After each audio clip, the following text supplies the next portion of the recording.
Tertúlia. Meu boa tarde a todos. Hoje é dia 13 de setembro de 2014, é um sábado, e nosso verbete é de número 3144. Ele tem 5 páginas, 49 logias e 16 máximos. O tema de hoje a ser debatido é o posicionamento de esquiva da especialidade autoevoluciologia. E ele foi redigido pela verbetógrafa Magali Ornelas. A Magali, ela é graduada em Ciências Biológicas, graduanda em Psicologia, pós-graduada em Dinâmica de Grupo. Ela é brasileira, natural de São Paulo, SP, voluntária da Conscienciologia desde 2002, docente em Conscienciologia desde 2005 e tenepsista desde dezembro de 2010.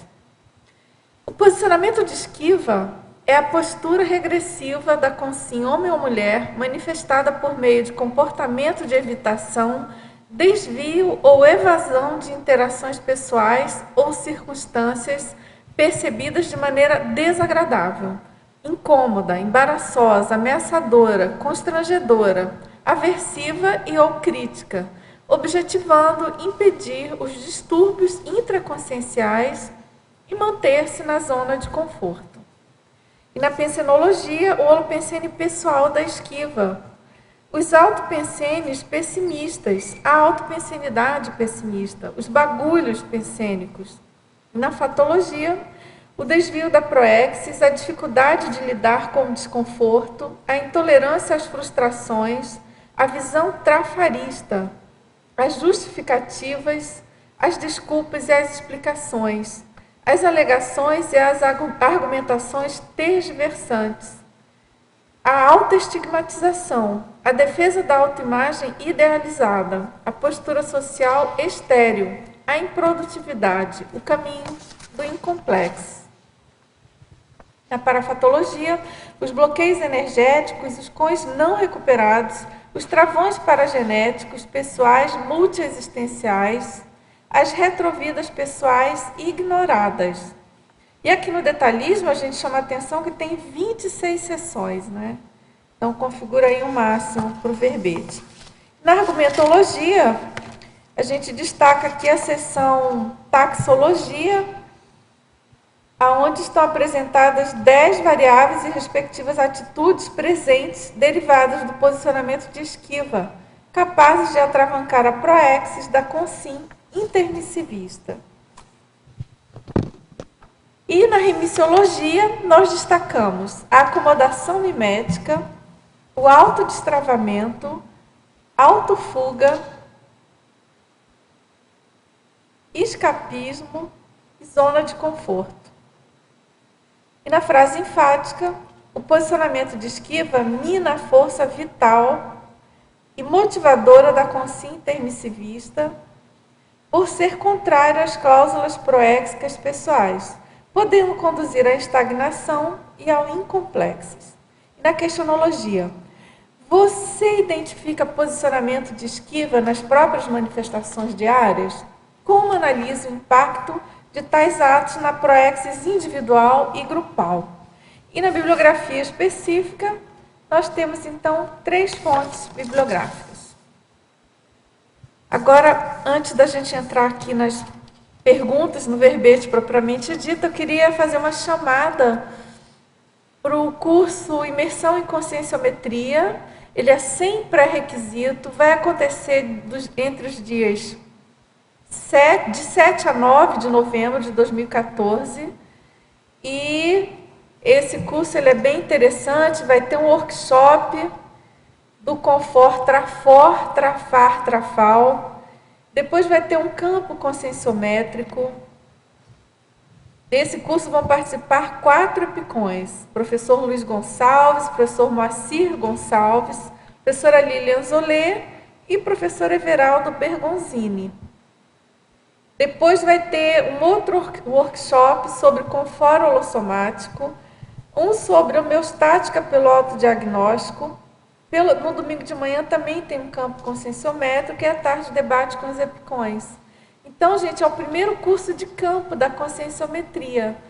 E interessante, muito significativo, que vai acontecer já no Mabu Interludium, Iguaçu Convention, que é o evento de inauguração, né, do hotel da Conscienciologia, hotel gerenciado, né, no caso pela rede Mabu, e sendo um empreendimento da Conscienciologia, tá certo?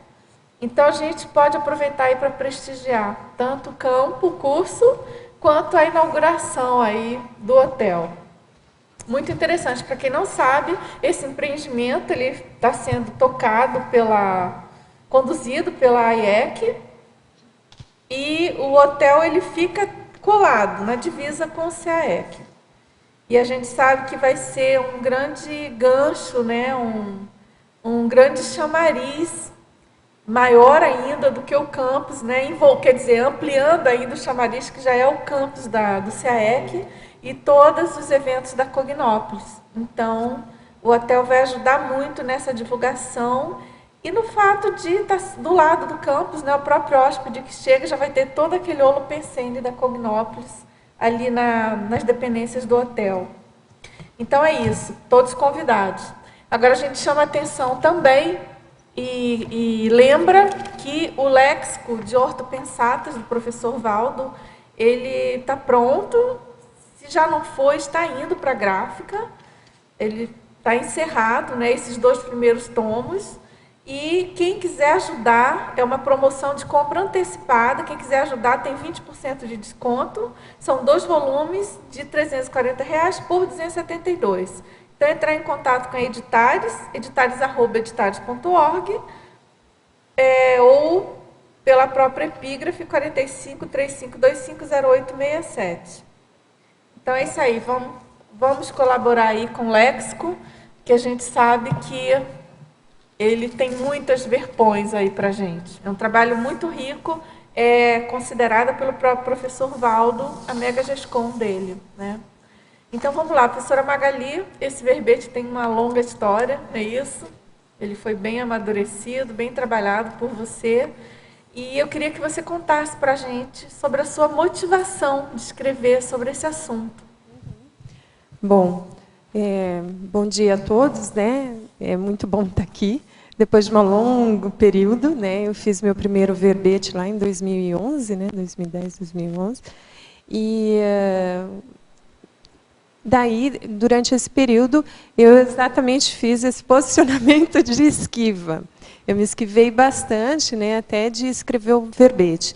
Eu me lembro que o meu verbete estava 1 semana do prazo dele, né, vencer o prazo do título. Ainda era a primeira vez que iam vencer os primeiros prazos lá. Ia vencer o prazo do meu verbete, e eu falei, não, eu tenho que fazer esse verbete, eu não posso ter, né? Ele tinha até outro nome, mas a ideia era a mesma. Antes era posicionamento antálgico, né? Que a gente trabalhou para mudar o título. Mas foi interessante que eu falei assim, nossa, eu estou tendo esse posicionamento, né? Eu estou escrevendo o verbete e eu estou deixando o prazo, né, passar. Aí eu falei, não vou fazer isso. Eu fui para o holociclo, para a holoteca, e comecei a trabalhar nele. Trabalhei e fiz o verbete e entreguei no prazo. Isso foi bem bom, foi positivo, porque eu realmente notei aí que realmente eu tinha, né, esse processo. E a partir daí eu também levei um tempo, né, por diversos motivos, eu também priorizei outras coisas e tal. E aí, finalmente, ele saiu. Mas agora que ele saiu, eu vejo uma coisa bem interessante aqui. Eu não sei se outros verbetógrafos, né, que estão aqui podem dizer se também passaram, mas uma questão bem interessante dos verbetes, eu vejo que quando eu estou trabalhando num verbete, enquanto eu não supero aquela situação, ou pelo menos começo a ter mais autoridade moral em relação ao tema, parece que ele não desenvolve, né? Magali, mas o que acontece? Na minha opinião, não sei o que vocês pensam, esse grande detalhe é uma característica fundamental da conscienciografia, incluindo tudo que você, artigo, verbete, livro, qualquer coisa que a gente escreve sob o paradigma consciencial, promove uma movimentação em torno da gente, é como se aquilo ali nos tornasse, nos transfigurasse num epicentro obrigatório de autovivência multidimensional daquele tema, que aí, se você está em vias de superar alguma coisa, ou se você precisa passar por alguma experiência sobre aquele tema, aí entra amparo de função, amparo do tema, entra tudo. E é isso que você está falando. Dependendo, a gente sofre ainda para escrever, né? Eu acho que alguém no nível mais evoluído não deve mais passar por isso. Mas acho que, em geral, a gente acaba que, dependendo do tema, do assunto, passa por um gargalo, não é isso? Você sabe, eu não sei se é bem só um gargalo, mas parece que tem fatuística no dia a dia, te mostrando, olha assim, e te levando para melhor. Eu vi até uma assistência, sabe, Dulce? Uma assistência no sentido de fazer com que eu tenha uma fortaleza para não ter mais esquiva.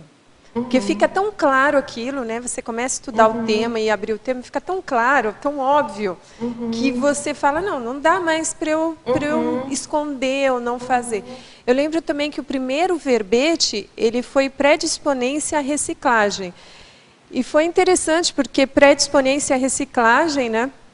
E eu fui testada em todos os sentidos se eu queria realmente reciclar. Até no sentido de situações difíceis que começaram a aparecer, mostrando os trafares que eu tinha, sabe? Aqui, então tá os trafares, você não quer reciclar? Você não está predisposta a reciclar? Estou aqui. E foi bem interessante isso. E o outro verbete que eu estou escrevendo, ele já está mais acelerado, porque ele é trafora sumido, né? E eu já estou fazendo esse movimento a partir do posicionamento de esquiva. Então, eu comecei a perceber que tem muita relação. Agora, Magali, não quero ficar fazendo autopropaganda, mas já fazendo. Não, é que eu tenho um verbete que se chama Teatro Conscienciográfico, que é exatamente isso que você colocou. Eu achei ele aqui. O Teatro Conscienciográfico é o palco metafórico protagonizado pela consciência autora, dedicado às diversas atividades inerentes à escrita, superintendido pelos amparadores, propiciando a convergência de fatos, parafatos e participação sinérgica de consciências em cenário multidimensional, realista e interassistencial. Como é que chama? Eu acho que tem a ver com isso que você está falando. Tem tudo a ver com isso. Teatro conscienciográfico. Isso que você falou, Margarida, só a escolha do verbete, ela já gera um estigma. E ela pode ser um estigma positivo se a pessoa fizer, e aí atingir aquele mínimo percentual para ela ter autoridade, né? Se ela não tiver autoridade mínima, acho que ela nem precisa de 100%, mas ela tem que ter um percentual mínimo de... E é interessante que a gente pode ver também a questão da multidimensionalidade, né? E cria, ao escolher um verbete, você cria uma demanda extrafísica. E aquelas consciências já estão esperando você escrever e fazer atalhos. Então, eu estava pensando agora aqui que é muito mais que uma reflexão de 5 horas, muito mais que um serenário. É uma reflexão contínua, uma reflexão aberta para o cosmos. Você lança uma coisa no cosmos e você fica marcado ali positivamente, né? O que você acha? Eu acho, Cláudio, acho que tem tudo a ver com o que você falou. Realmente, o verbete, ele ajuda tanto no processo de você fazer assistência, ele te dá primeiro você é o primeiro a ser ajudado, né, com todo o processo. E depois você consegue também ajudar as pessoas, né, porque elas se identificam com aquilo, é uma referência para elas. A partir daí elas geram outros temas também, né, que são gerados. Concordo. E aí tem processo de crise, né? As crises derivadas disso, dessa escolha e do enfrentamento ou não disso. Aí te ver você agora superando aí. Parabéns aí pela superação aí, do verbete. A verbetógrafa, então, professora Magali. Em Fatologia, na página 5, segunda linha, como surge essa dificuldade de lidar com o desconforto presente em tantas consciências? Olha, eu vejo que tem muita relação com o pensene da pessoa, né? A gente fala de pensene, mas você vê o pensamento, a forma da gente ver as coisas, de interpretar.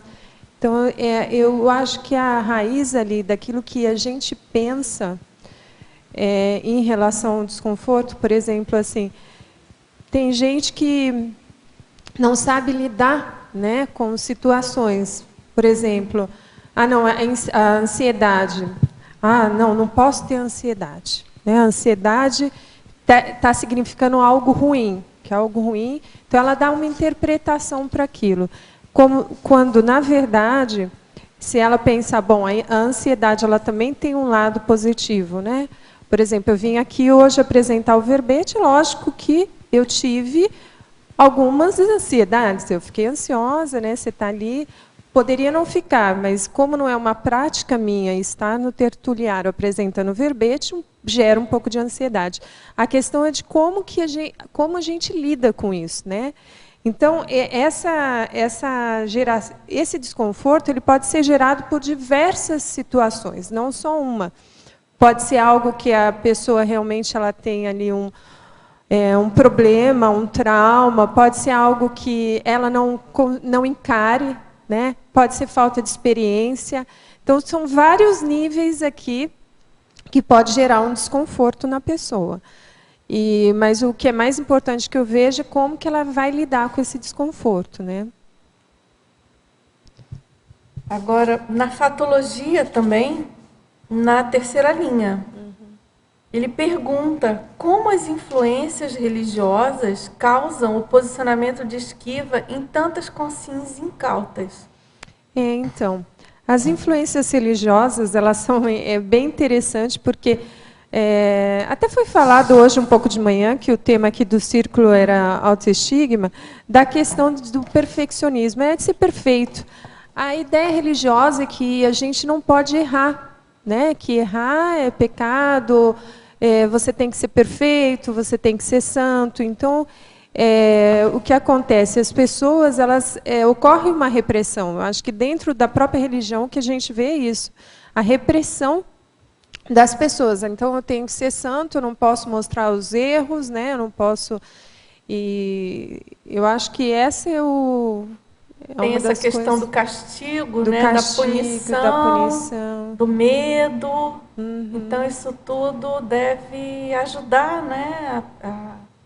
A pessoa ter esse posicionamento, né? Ajuda, eu acho que ajuda bastante. Contribui. Quando você não pode pecar, né? Você não pode errar, não poder errar, ter que ser perfeito, é uma das coisas que vão prejudicar bastante a pessoa, até por causa do idealismo, né? Não tem como você ser perfeito. Você vai errar, e errar faz parte da aprendizagem, né?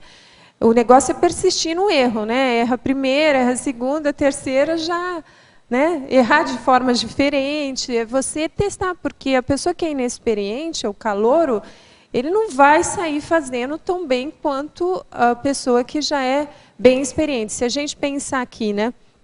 Vai escrever o primeiro verbete e tem que sair perfeito, né? Então a pessoa nunca sai, primeiro que nunca vai sair o verbete da pessoa, né?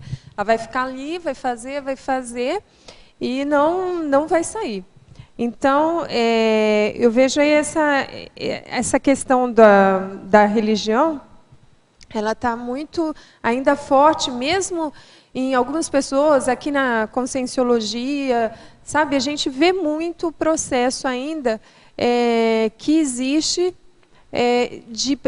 parece que fica programado, né? Aquela repressão, não, eu tenho... É a questão da submissão, né? Que é claro que as religiões, a maioria, são embasadas nisso, né?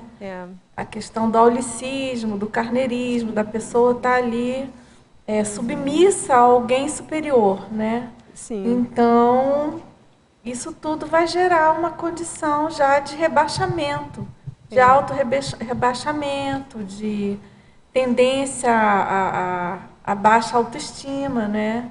Então, eu acho que realmente a religião deve influir muito nessa condição. Sim, a religião influi. Agora, também na fatologia, ele pergunta na penúltima linha como funciona na prática o complexo de Jonas, se você poderia exemplificar. O complexo de Jonas, ele é bem interessante, né? É uma história bíblica que não vem ao caso, né? Mas o que ele quer dizer? é o medo da pessoa do sucesso, que é interessante, né? A gente tem medo, fala medo do fracasso, mas também existe o medo do sucesso. E aí eu vejo que, na prática, por que o medo do sucesso, né? Porque o que acontece com as pessoas que aparecem? Normalmente, as pessoas que aparecem viram vitrine, né? Ela vai ser criticada, ela vai mostrar, porque a pessoa, quando ela aparece, ela mostra os trafores, né? Mas ela também mostra os trafares. Então, esses trafares aparentes, as pessoas vão falar. Tem pessoas que não aguentam, né? Tem dificuldade em lidar com trafares. Tem dificuldade que são para quem não sabe, né? Às vezes pela primeira vez está vendo, os trafares são os traços fados, a condição mais difícil da pessoa, né? Aquilo que ela não tem desenvolvido, que é difícil para ela, ou que ela faz de uma forma, usa alguma coisa de uma forma equivocada, né? Então, são os traços que são fardos para a pessoa. Então, isso vai aparecer e as pessoas vão falar. Então, quando você obtém o sucesso, você vira vitrine, jogam pedra, vão ter críticas, até críticas que você pode usar a seu favor, né? Mas muitas vezes as pessoas têm esse complexo aí, não quer o sucesso e vai evitando o sucesso para não virar vitrine, né? E aí foge ainda mais das responsabilidades, né? Foge das responsabilidades, exato.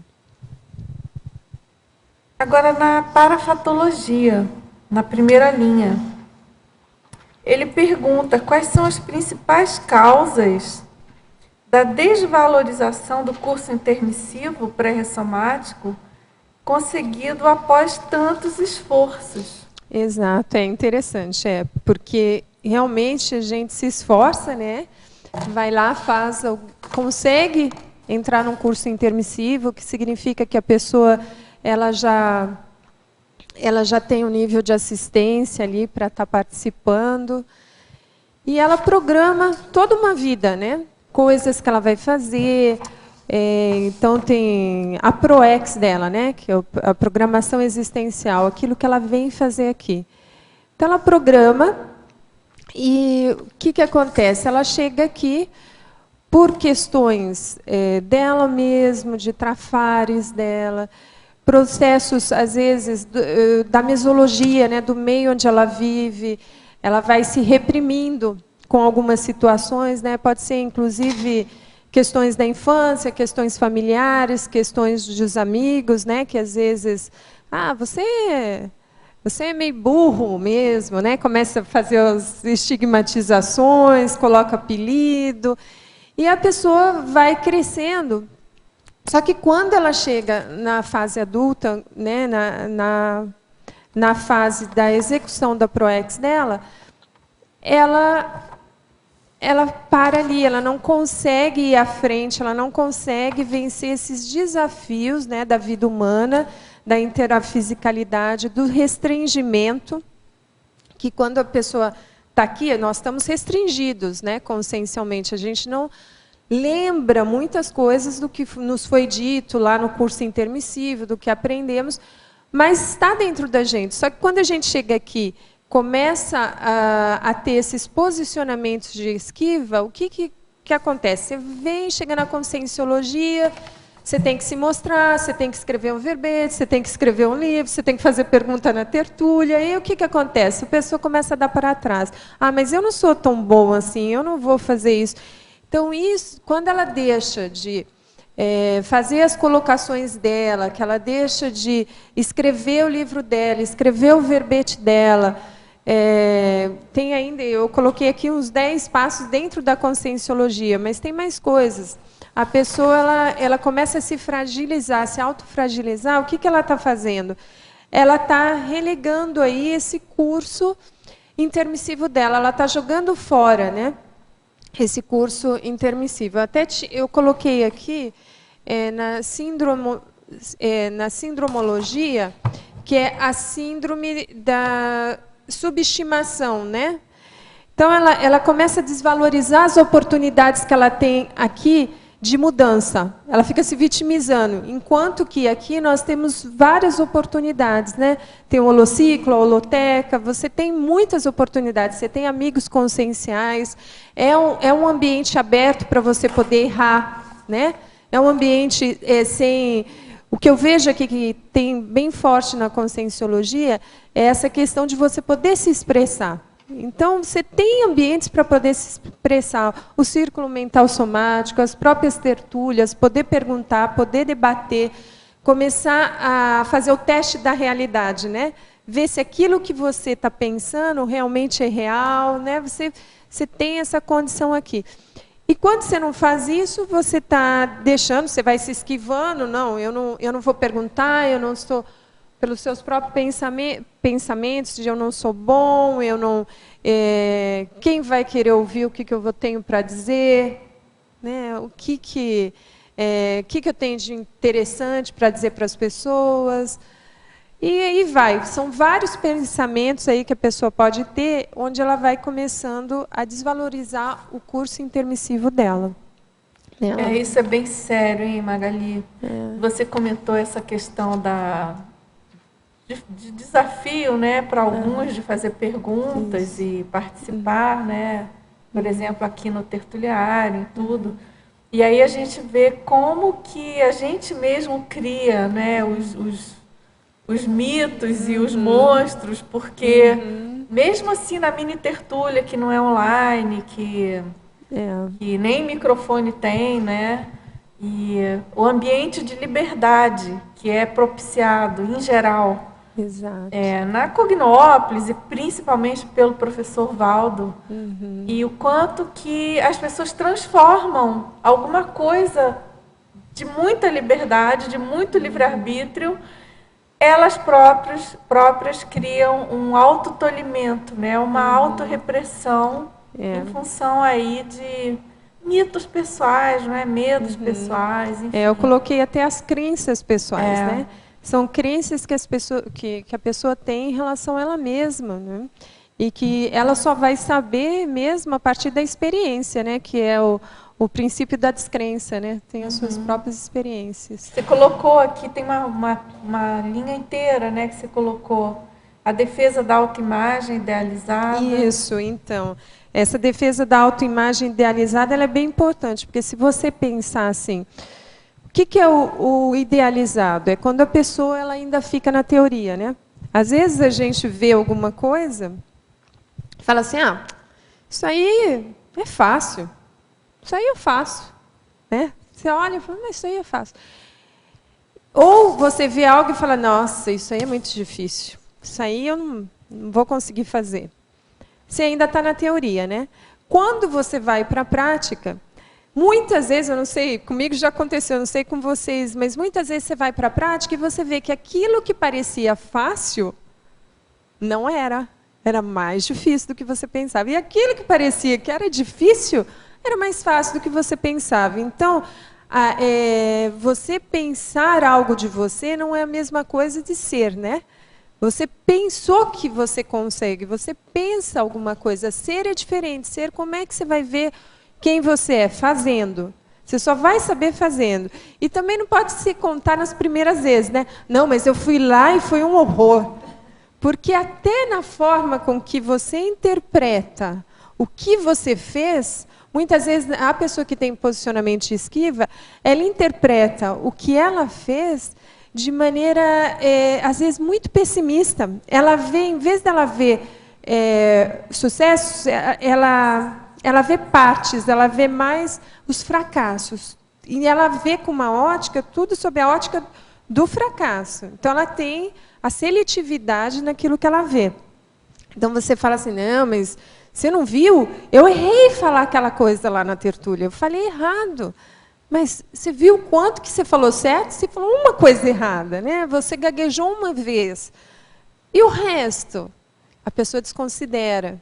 Então, é aquela imagem que ela tem dela, não corresponde, não vai corresponder nunca, se ela não mudar a posição, começar a experimentar e valorizar, né? Ver por uma outra ótica.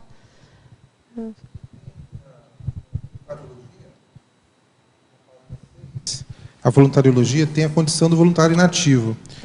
Só aprofundando isso, que eu não queria deixar passar, porque tem essa questão aí da autossabotagem, do autoassédio, da autoestigmatização negativa, mas tem também, às vezes, a pessoa não consegue administrar as dificuldades dela com a vida financeira, afetiva. Você acha que isso também deve ser considerado? Esses são poucos casos, né, Cláudio? Eu vejo assim, eu trabalhei no voluntariado por um bom tempo. Poucos casos das pessoas que saem são realmente casos onde a pessoa ela tinha que colocar a energia dela na profissão ou no trabalho, né? Existem esses casos e às vezes a gente tem que pedir para a pessoa, olha, mas é melhor você agora fazer isso, né? Do voluntariado a gente tem que chamar a pessoa e pedir para ela fazer, porque muitas vezes ela não quer sair do voluntariado, mas ela precisa priorizar em relação a alguma coisa que ela tem que enfrentar fora, né? Enfrentar fora. Essa é uma outra esquiva. Agora, esse caso que eu coloquei aqui, ele é mais da pessoa que se esquiva do voluntariado porque ela tem dificuldades mesmo. Às vezes ela está se esquivando do processo das companhias ali, porque ela levou o não, entendeu? Às vezes uma crítica, e ela não sabe lidar com isso. E aí, em vez dela lidar, ficar no grupo, né, ela prefere sair. Ou, às vezes, ela tem que fazer uma reciclagem. E ela não quer enfrentar a reciclagem, então, o que ela faz? Ela sai do voluntariado, né, com uma desculpa. Lógico que tem que ter uma desculpa, né, que é aquelas partes ali que eu coloquei. Para a pessoa que vai ter um posicionamento de esquiva, ela sempre tem uma desculpa. Às vezes a pessoa também espera um tapete vermelho, né? Ser recebida com tapete vermelho nem sempre é, né? Ela às vezes é recebida com mais trabalho, ou então com o contrário. É velha questão da autoimagem, né? A pessoa tem uma autoimagem e a autoimagem não casa com a imagem porque o grupo nos revela, tem isso, né? O grupo nos revela. A maioria das vezes é isso. Quando a gente está lá no voluntariado, as pessoas, não que esteja tudo certo, mas vai surgindo os trafores e os trafares, né? E é como dizem aqui, às vezes o pessoal que está na liderança, eles falam assim, eu sou mais chamado para dizer o que está errado do que para alguém vir me elogiar. A maioria das vezes, as pessoas dentro dos trabalhos, em geral, elas são mais chamadas a atenção pelo que não fez e não pelo que fez.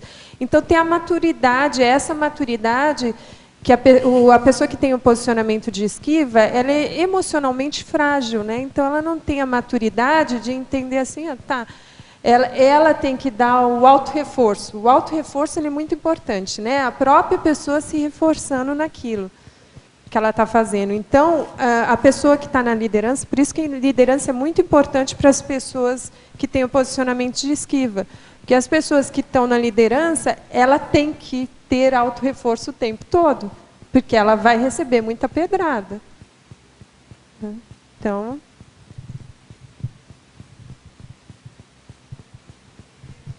Na defenologia, você fala do desvio, na página 5, ou evasão de interações pessoais ou circunstâncias percebidas de maneira desagradável. Então, assim, está muito relacionado então à questão do psicossoma. Você queria que você aprofundasse aí, porque Sim. se é desagradável a pessoa não quer. Exatamente. Esse caso que eu estava falando da pessoa ser emocionalmente frágil. Ela ainda está com a vivência muito do psicossoma, está muito exacerbado, né? Então ela vive as emoções de uma forma, ela dá um peso muito grande para as emoções. Então ela reage mais do que ela age. O que é importante aqui é começar a trabalhar realmente mais as questões mental-somática. Ela entender mais as circunstâncias, as pessoas e ter mais essa maturidade, né? Eu tenho um raciocínio maior, porque se você reage muito ou sente as emoções com muita intensidade, até a pessoa pode ser mais sensível, até ter um parapsiquismo bom, mas ela não consegue desenvolver bem, porque ela está sempre, né, reagindo às circunstâncias. Ela está reagindo, ela quer sair daquilo, porque é aquela pessoa que é sensível. Qualquer pequena coisa para ela se torna grande. Né? Existe o processo do psicossoma da dramatização. Então, eu pego algo que era que é normal e eu dramatizo. Aquilo, para mim, ficou muito grande. Já não, porque, nossa, eu me senti mal, né? Eu até ponho a síndrome do pânico, mas mais nesse sentido de... É o exagero, a pessoa começa a ter até ataque, não tem ataque cardíaco, mas ela mesma provoca com a respiração dela, ela provoca uma série de sintomas, porque qual a forma que essa pessoa está pensando, como é que ela está, né?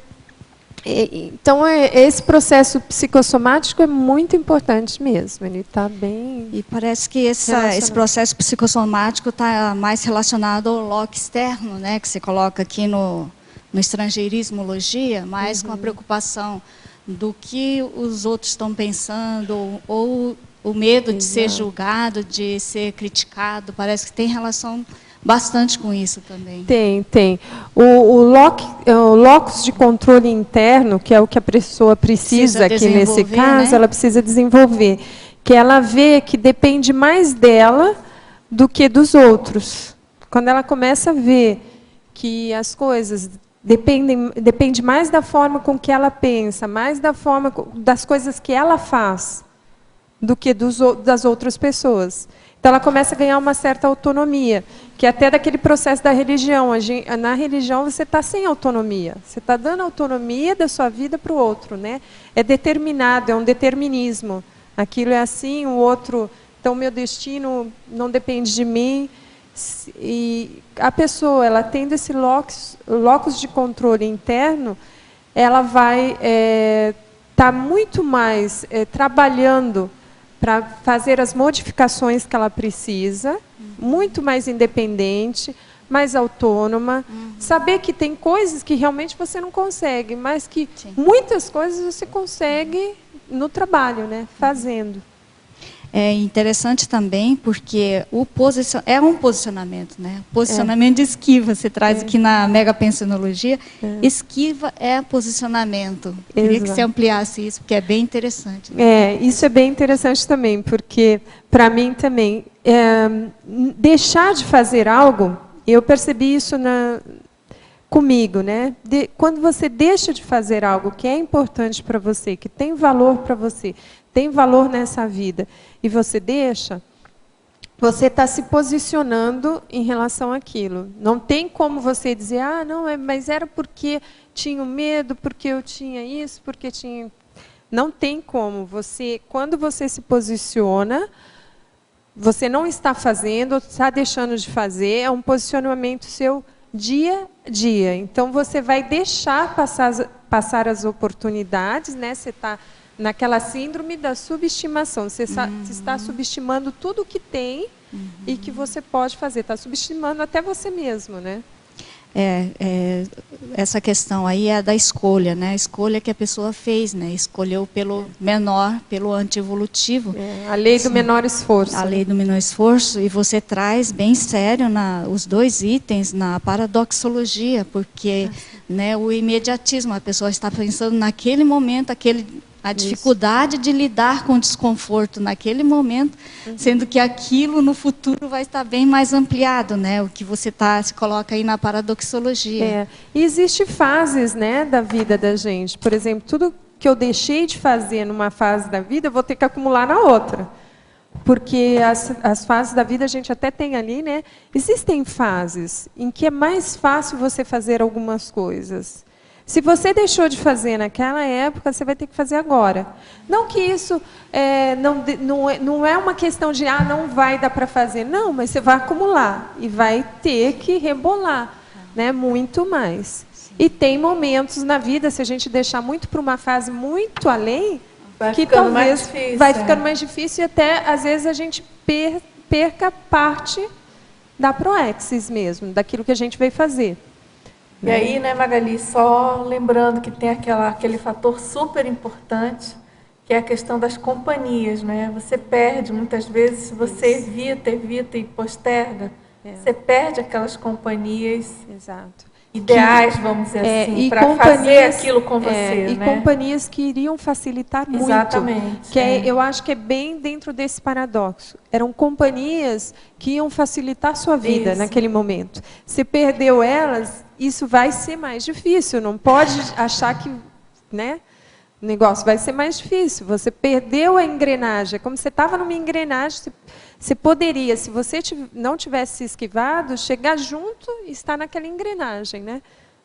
Eu sinto bem isso de mim, que eu perdi as companhias pelo posicionamento de esquiva. Entendi. Agora, o que eu vou fazer com isso a partir de agora é que vai fazer a diferença, né? Porque tem o papel de retomador de tarefa, né? Também é bastante amparado, né? A pessoa, né? Tem o passo a passo, da pessoa ter bastante paciência com ela mesma, né? E oportunidades sempre vai ter, né? O retomador sempre vai ter de tarefa, ele realmente vai ser um pouco mais difícil, mas, né, não dá para desistir e abandonar, né?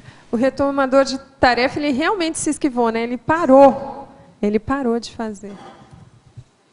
Magali, aqui na paradoxologia, vocês já comentaram sobre os paradoxos. O primeiro paradoxo de posicionamento da evitação do desconforto, trazer mais conforto. A gente vê isso bastante na prática clínica, que as pessoas elas evitam, tentando, porque elas acreditam que muitas vezes não são capazes de lidar com o desconforto de fazer, e assim elas têm um desconforto muito maior quando elas não fazem. Você pode falar um pouco sobre isso? Posso. O que eu vejo assim, Carol, até saindo um pouquinho da clínica, se a gente pensar como se fosse uma ferida, né? A gente tem uma ferida ali. Se você evitar de tocar, realmente de fazer o curativo, de tratar, você não vai sentir a dor naquele momento, né? Você vai evitando. Só que essa ferida vai crescendo. Ela vai crescendo e vai ter um momento em que não vai ter jeito, né? Porque você pode aí ter um problema muito maior. Pode, já inflamou, infeccionou, você já vai ter que tirar o braço, né? E aí já não tem mais jeito. Então, pensar assim que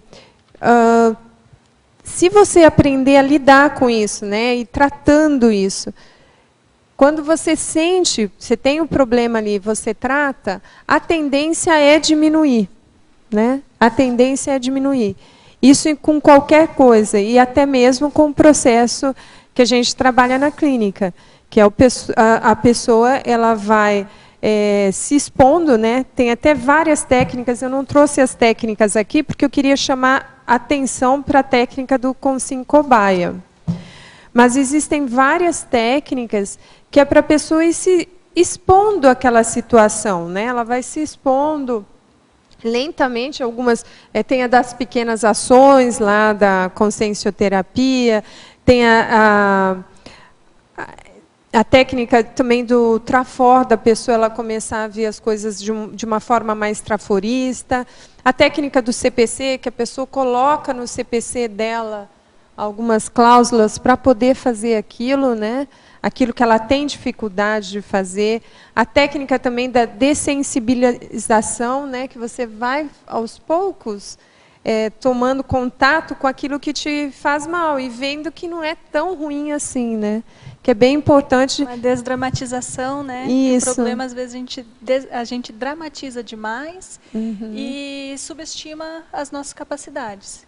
Então, a gente fica, nossa, eu sou muito ruim, não consigo lidar com isso, então, vamos embora. Exato. Esse processo de esquiva, ele aumenta o problema. Exatamente isso.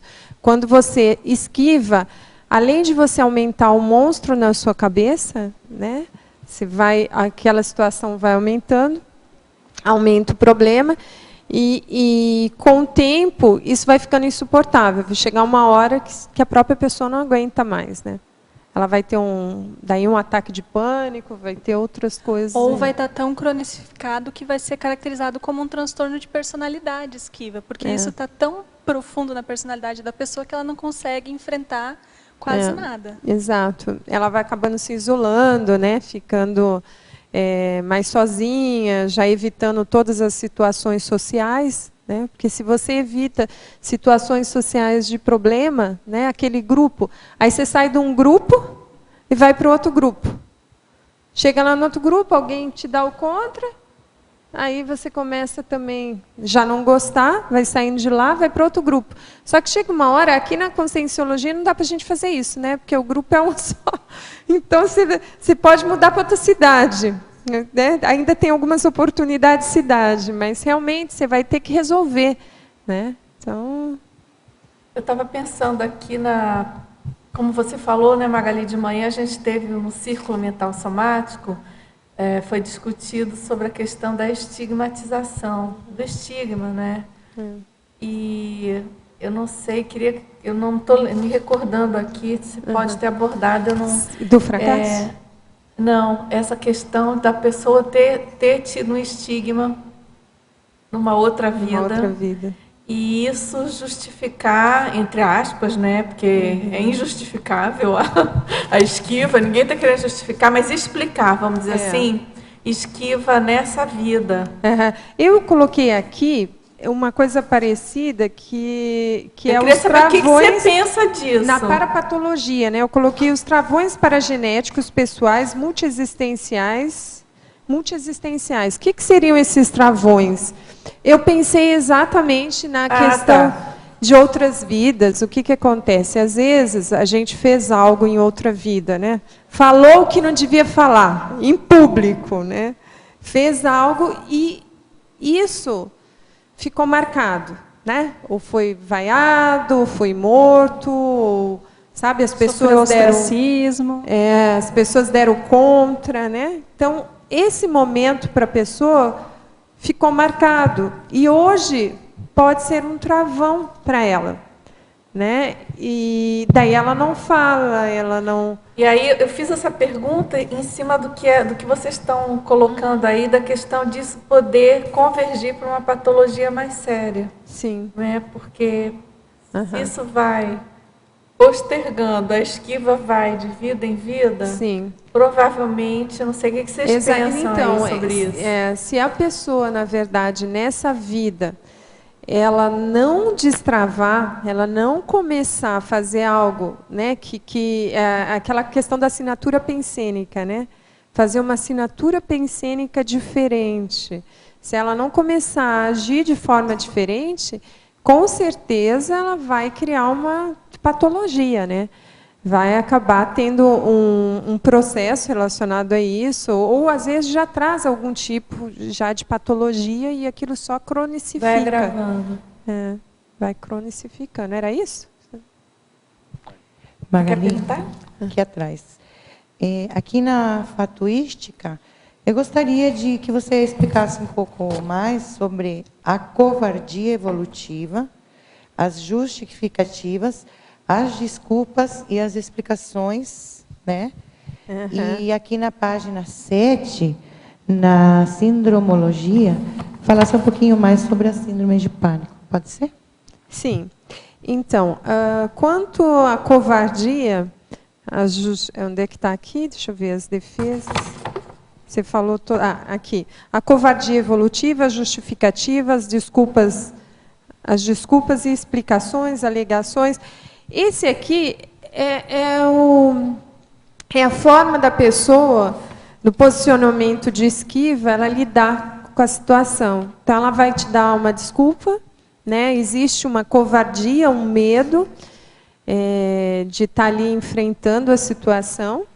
Então, ela vai trazer várias justificativas, desculpa, ela vai trazer explicações, né? Alegações, vai racionalizar tudo que ela puder para não ter que participar, né, daquela situação que para ela gera desconforto, gera... Então, ela vai fazer isso. Quanto à síndrome de Peter Pan, eu coloquei aqui... De pânico. Do pânico. Da síndrome de pânico. Tá. A síndrome do pânico. A síndrome do pânico, eu coloquei ela como essa situação que eu estava falando antes, que é uma situação mais extrema, onde a pessoa ela já está tão no extremo que a amígdala, né, o sistema límbico dela está atuando antes dela conseguir raciocinar em qualquer coisa. Aquilo já é automático na síndrome do pânico, né? Ela provoca aquela condição dela através da respiração, e ela tem o medo, e esse medo e essa ansiedade, que ela nem sabe do que é essa ansiedade. E o que acontece? Quando ela aparece na clínica também, aos poucos, você vai vendo que tem os pensamentos ali, né? Os pensamentos automáticos, né? E esses pensamentos estão gerando, a forma dela pensar está gerando essa patologia nela, né? E ela já ficou tão automática que a pessoa não percebe.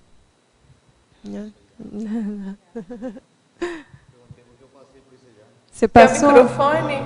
Eu pega o microfone para ele. Põe aqui na sua... Isso.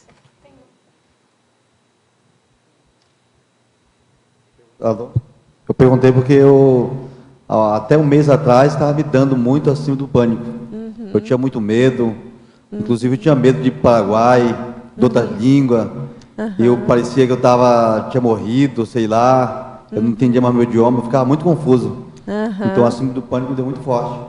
Fazem 40 dias que não me dá mais. Uhum. E estou tomando medicamento, viu? Né? Tem que tomar, porque na situação, na verdade, a sua biologia já tomou a conta, né? Então, ele é disparado sem a pessoa ter controle. E aí ela vai aprendendo a retomar esse controle, né? A partir do próprio tratamento, que ela vai verificando todo o processo dela, ela mesma provoca, porque o pânico é interessante, porque ele é o medo de ter o pânico, né? O medo do medo. Isso. Né? É o medo, se eu estou num lugar e eu vou ter o pânico, eu não sei quando, e aí o que vou fazer? Não posso. Então, é todo um trabalho, um longo trabalho com a pessoa, né?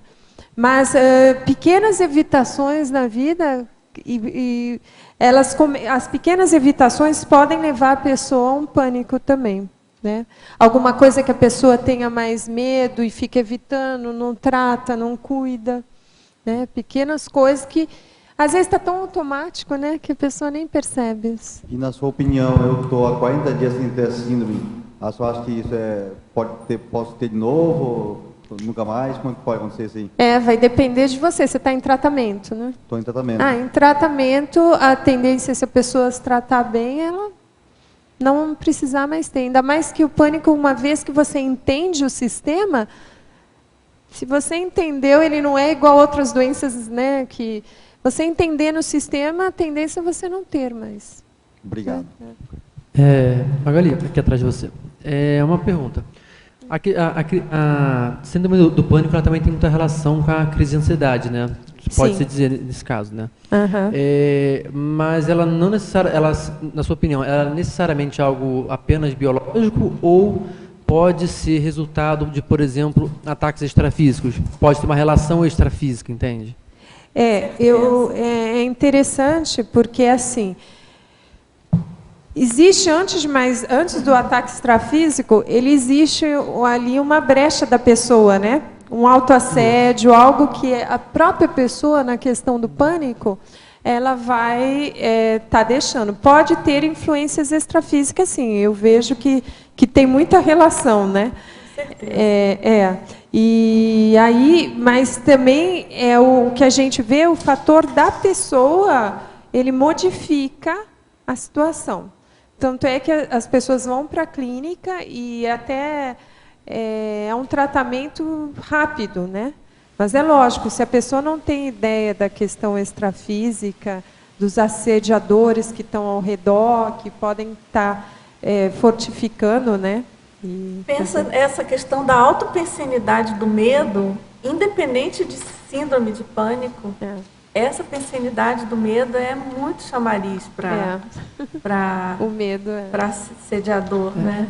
Eu pergunto isso até porque eu conheço um caso que é o seguinte: a pessoa, ela, de modo geral, assim, muitas vezes no período noturno mesmo, né, que na parte noturna sempre tem aquela parte mais mística, na noite, morte, tudo mais, tem todo um medo em relação a isso. Só que, muitas vezes, essa pessoa ela é acordada assim, no meio da noite. Não é muitas vezes, mas às vezes naquela semana que está mais brava, por exemplo, ela acorda, sei lá, 3 horas da manhã. Ela se sente acordada com uma pressão no cardiochakra e aí ela fala, não, mas o que está acontecendo? Será que eu vou morrer? O que é isso? E eu vejo que tem uma relação direta. Eu queria entender esse mecanismo, porque uma coisa é a pessoa, por exemplo, passou o dia, vai anoitecendo, ou vai se desligando do estresse do dia, aí ela começa a pensar, às vezes, sei lá, no que ela deixou de fazer, porque é uma forma de chegar na síndrome do pânico, e aí ela tem toda uma construção até chegar ao pico da ansiedade que ela entra na crise. Mas e no caso da pessoa que já dormiu, já está no seu estado de repouso, vamos chamar assim, e do nada ela tem um pico que faz ela acordar? É o terror Seria como se fosse noturno, né? Você extrafisicamente. está falando do terror noturno. Oi? Você está falando do terror noturno? Pode ser, eu não conheço o termo. O terror noturno ele tem muito mais. Não o é? terror não é? noturno. Não parece terror noturno isso que ele está falando? Vocês aí. Como é que é isso? É o mesmo mecanismo? Como é que é? O terror noturno? Isso. Então, aí eu acho que o terror noturno ele tem bastante relação com as companhias extrafísicas que estão ali com a pessoa. Ele ocorre quando a pessoa está dormindo mesmo, né? Ele é pesadelar, tem uma série de coisas, a pessoa acorda e ela, então, crianças, normalmente dá em crianças, né? Elas acordam chorando, às vezes até meio sonâmbula, ainda falando e gritando, né? Ocorre muito. E tem muita relação, eu acho que nesse caso, com questões extrafísicas, de companhias extrafísicas com problema. Mas aí eu já não vejo uma evitação da pessoa, né? Ali já não é tanto uma evitação do terror noturno. Então, só para entender, então não necessariamente tem uma relação direta com a síndrome do pânico. Pode ser uma outra raiz, uma outra vertente do problema. Sim. Tá. A síndrome do pânico, ela tem relação com a ansiedade, né? Um medo, uma ansiedade. E esse medo, lógico, pode ser gerado pela própria, normalmente pela própria pessoa, né? A ansiedade, só que ela só vai perceber depois, né? Quando está. Acho que o importante é não ficar vendida ou naquela condição, né? Passando por aquilo, tomar uma atitude, né? Trabalhar a energia. De repente, levantar, né, se estiver deitado, não ficar submissa àquela condição. Né, levantar e fazer, de repente, um trabalho energético e identificar qual é a origem, né, e se estiver relacionado com algum evento, alguma assistência que você vai fazer, você vai dar uma aula, por exemplo, e aí você vai tirar de letra, né? Porque tem relação com a assistência que você vai fazer, as consciências extrafísicas que precisam de sua assistência. Agora, tiver relação com alguma dificuldade pessoal, buscar a reciclagem daquela... Né? Também vai assistir, né? A hora que você supera aquela dificuldade, vai assistir essas consciências. Agora, só aproveitando isso que você falou, né? No caso, a pessoa teve o terror noturno, ela percebeu que teve um ataque extrafísico, e aí uma solução pontual seria ela levantar, trabalhar com energia. No caso, se tiver um duplista, não pedir para fazer um arco voltaico, por exemplo. Só que isso são os tratamentos pontuais quando acontece. E profilaticamente, o que vocês sugeririam para esse tipo de caso? Eu até falo sobre isso. Deixa a Irmânia, peraí, a Irmânia está na frente. Sobre isso? Depois você vai. Paulo. Então, Magali, você falou que em relação ao terror noturno, o comportamento de esquiva não estaria presente. Eu fiquei pensando, será que não? Se a gente se posiciona em relação ao sediador lá no extrafísico, também Eu se até posicionar ou não. Tem aqui na fatologia que é o pensamento intrusivo. Esse eu acho que está mais próximo, porque, por exemplo, a pessoa, quando ela está acordada, e começa ela a ter aquele pensamento, eu não vou conseguir, não. Olha, eu vou... Ou, às vezes, até alguns pensamentos irrealistas. Eu vou ficar pobre, né, o medo de não conseguir se sustentar, vai acontecer isso comigo, ou pode ser alguma coisa sobre a morte, que o medo da morte também é comum. E ela tem aquele pensamento intrusivo e ela vai na onda. Ela ajuda, ela começa a colaborar, porque existe a intrusão, existe o assediador, e ela começa a pensar em sintonia com o assediador. E nessa sintonia o negócio vai crescendo, e ela pode, através dessa intrusão pensênica, entrar na onda do assediador e aí ter até um problema realmente. Mas o terror noturno, ele tem relação com o assediador, né? Mas ele é mais no processo extrafísico. A pessoa está lá, agora, ela está lá, ela está no intrafísico e ela está no extrafísico, ela vai projetada. Aí está acontecendo lá, vem aquele cobrador, né? Vem o cobrador ali, né? Igual a história do professor Waldo com aquele. E ela evita no sentido dela fugir. Pode existir a fuga naquele, né? Mas o terror noturno, realmente, ele é algo mais extrafísico. Posicionamento de esquiva extrafísico. Sim, né? Sim, é. Pode ser. Só fazer um comentário meio que, se você for parar para pensar no mecanismo, independente de você estar consciente ou não durante o processo do sono, os processos mentais continuam acontecendo. Sim, é verdade. Então, se você se for pensar nesse nível, a esquiva vai continuar acontecendo. Você vai continuar, verdade. Tem razão. E o mecanismo, ele pode ser tão, entre aspas, malvado, assim, ou cruel com a pessoa, que o próprio fato de você pensar assim, não, isso é por causa do assédio, ele vai chegar num momento em que é uma desculpa. É uma desculpa que é perfeita, alimenta esse próprio mecanismo. Não, eu estou mal porque o assédio é muito forte. Sabe? Então, o próprio mecanismo continua atuando. Então, essa dependência, né, de dizer que é do outro, né? O locus externo, o assédio. A própria responsabilidade em você bancar o desassédio. Sim, sim. Acho que tem ali, nós temos o memorando, né, que fala, acho que são, quando a gente tem um memorando lá, que mostra exatamente as posições que a gente tem que tomar em momentos de dúvida. E tem a ideia do auto-absolutismo, que é exatamente isso. Você tem que confiar no seu taco, você tem que confiar em você antes de tudo. Você tem que dominar o seu corpo, fazer aquela frase famosa, né? Sai do teu corpo que não te pertence, né? Sim. E aqui nós temos várias técnicas, né? Que é o laboratório, as dinâmicas, a própria consciência de terapia. Acho que isso é bem grave, a gente tem que investir. Se não investir, não vai resolver. Então, acho que a solução aí é o laboratório. Sim. Porque, por exemplo, no meu caso, eu já tive não um terror noturno, mas eu já acordei, o teto estava caindo em cima de mim. Mudei de cidade, mudei de companhia, mudei de tudo. Isso foi em 95, mais ou menos. 96. Eu acho que é um sinal do extrafísico que você tem que mudar. Que alguma coisa está errada, que você tem que dar uma virada. E você tem que dialogar constantemente com o extrafísico. Você não pode querer fugir, fazer esquiva. Tem que dialogar, tem que ter transparência, é classe nossa. O que você acha, professor? Não, eu acho que vocês têm razão. Olhando pelo lado de escapar, né, de fugir, que a Irmânia estava falando, eu concordo. Realmente é uma esquiva, né? Uma para-esquiva. É uma para-esquiva. Magali, eu tenho duas questões para você. A primeira, na fatologia, na quarta linha, de baixo para cima.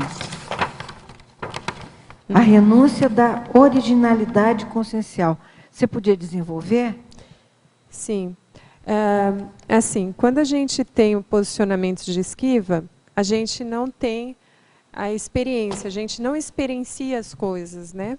Você se esquiva, então tem a situação e você nunca vai. Você está sempre saindo dela. Então, o que acontece? Quando você deixa de fazer, você está evitando também se conhecer. Você está evitando o autoconhecimento, né? Porque a gente não se conhece pela teoria só. Não adianta. Você pode estudar, e quando chegar numa certa situação, você vê que você reage de certa forma. Então, é importante esse autoconhecimento, que ele vem a partir das experiências pessoais. Se você não tiver essas experiências pessoais, você está renunciando à sua originalidade, ver quem você realmente é. Muitas vezes, porque essas pessoas que se esquivam, elas já têm um julgamento do que é o melhor, né? E vão atrás daquilo. Só que vão atrás como? Na teoria, não na prática, né? Elas acham que as coisas delas têm que ser perfeitas, mas acabam não fazendo muito. Então, renuncia à originalidade. Deu para entender, Tânia? Deu sim. Isso é uma maneira de você sair da esquiva mesmo, né? Se entendendo, se compreendendo cada vez mais. Agora, a segunda é na página 6, na voluntariologia. A condição do voluntário inativo. O que é isso? Então, eu tinha falado antes de você chegar, que é o seguinte, o voluntário, ele vai estar lá na IC e começa a ter, né, porque dentro do MIC você já sabe como é que é, né, Tânia? Sim. É aquela confusão, todo mundo ninguém está ali por dinheiro, isso é muito positivo, está todo mundo voluntariando e dando o seu melhor. Então, a pessoa dá o seu melhor, só que aí, em vez de vir, às vezes vem algum elogio, mas vem muita crítica, né, também. Não, porque você devia ter feito de outra forma, vem muito desacordo, não, porque não pode ser assim, né? A gente falou até do processo da liderança, que os líderes são os que mais levam a pedrada, né? E aí, o que acontece? A pessoa ela tem que sair daquele posicionamento dela. Ela tem, se ela não consegue lidar com crítica, ela vai... Não, sabe, não dá mais para eu voluntariar, né? Ela muda de C e C, mas daqui a pouco ela está sempre inativa. Ela acaba não conseguindo ficar num lugar só. Tá bom? Tá bom. É bem interessante, isso merece um verbete. Né? Ainda bem, né? Ainda bem. Ainda bem. Agora, olha já que é um item do verbete dela. Agora, eu trago para você, mas é uma dúvida minha. Aqui na laboratoriologia, você coloca o laboratório conscienciológico do cosmograma. Esse laboratório, em tese, quer dizer, eu sou voluntária dos laboratórios, né? Ele não existe mais enquanto cosmograma. É que esse verbete dela é mais antigo e ficou. Mas se você pensar, o cosmograma você pode ter em casa, né? E tem muita fatologia no cosmograma. É isso que eu fiquei pensando. Então é um laboratório pessoal. Porque tem muita fatologia. O que você busca no cosmograma? Você busca fatos da realidade, que é o que a pessoa precisa, os fatos da realidade. Magali, agora só por uma questão de conforto da enciclopédia, até para a gente organizar as ideias em termos do conforto do verbete, o que a equipe de revisão está definindo? Que quando não existe o laboratório fisicamente em alguma IC, a gente está tendendo a colocar isso em outra seção. Por exemplo, a técnica do cosmograma. Porque senão tudo é laboratório, vocês concordam? A gente está falando de conscienciologia, senão tudo é laboratório, tudo fica laboratório. É errado, não. É só uma questão de organização de conforto da enciclopédia. Entendeu, Tânia? É que antes, esse verbete dela escreveu há mais tempo e ficou. Mas a tendência, pode até passar, mas a tendência é a gente... levar para outra sessão e colocar o que funciona atualmente. O espaço físico que existe lá é conscienciografologia, de escrita. Né? Modificou agora, o Unesco assumiu, né? Ficou o laboratório conscienciológico de conscienciografologia, não é isso? Conscienciografologia, isso. Certo? Certo. Agora, Tatiana, depois você pergunta. Oi, Magali. Aí na página 6, eu cheguei um pouco atrasado, então não sei se já foi feita essa pergunta. Aí na última linha você fala das retrovidas pessoais ignoradas. Qual que é a relação que você fez com o tema? O caso das retrovidas pessoais ignoradas, porque assim, se você, como que você faz para acessar retrovidas?